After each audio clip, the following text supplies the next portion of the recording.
2x plus 3y minus 8 equal to 0. 2 into x minus 3y 2 into x plus 3 into y minus 8 equal to 0.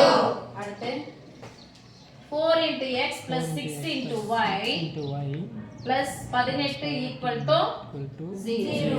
ஆகிய நேர்கோடுகள் இணை என காட்டுக. இணை என காட்டுக. இணைனா என்ன ஞாபகம் வரணும்? சாய்வு எப்படி இருக்கணும்? சமமா இருக்கணும். இந்த நேர்கோட்டின் சாய்வு அந்த நேர்கோட்டின் சாய்வு கண்டுபிடிச்சலாமா? Yes miss. equal to 0 னா ஈஸியா முடிச்சிடலாம். அதோட இங்க பாருங்க 2 3 ன்றது பகாயை விட்டலாம். 4 6 8 18 இதெல்லாம் என்ன எண்கள்? பரிபரை கேன்சல் பண்ணலாமா? Yes miss. சொல்லுங்க. 2 4 3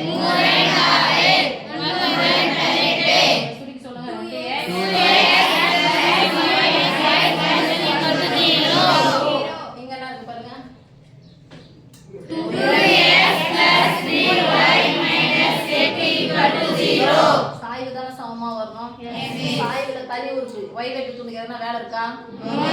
x y தானே. 2x 3y 3y இதுல இருந்தே தெரிஞ்சது சாய்வுகள் ரெண்டும் ரெண்டும் வந்து இணையான நேர்கோடுகள் தெரியும். இணையான நேர்கோடுகள் ரெண்டும் போட்டுக்கலாம். ஈக்குவல் டு 0 வந்துச்சுனா சாய்வினுடைய வாய்ப்பு என்ன சாமி? m ஈக்குவல் டு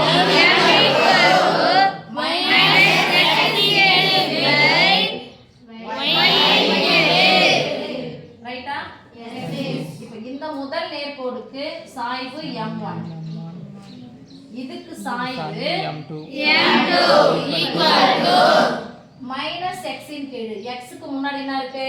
2 க்கு முன்னாடி என்னது? பிளஸ் 3 மைனஸ் x இன் கீழ் அப்ப 2 போட்டுக்கோ. என்ன 2?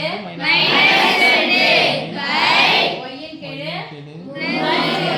பிளஸ் 3 இங்க x இன் கீழ் 2 மைனஸ் x இன் கீழ் மைனஸ் 2 பை y இன் கீழ் பிளஸ் 3 ஏற்கனவே சொன்னா இந்த 2x 3y 2x 3y இணையா தான் இருக்குன்னு சொல்லிட்டு டீசிங் பிரைஸ் கூட போட்டுக்கலாம். ஆனா சாய்வு சொல்லி கண்டுபிடிக்கணும். வேற என்ன ஃபார்முலா வேற என்ன நேர்கோடு இருந்தா தெரியணும்.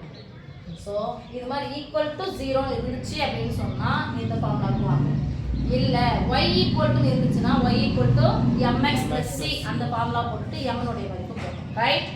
இப்போ m1 -2/3 m2 -2/3 this implies சாய்வுகள் சமமெனில்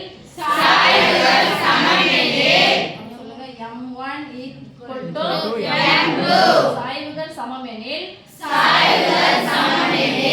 இணை என காட்டுக்குதானே கேக்குறாங்க? நேர்கோடுகள் இணை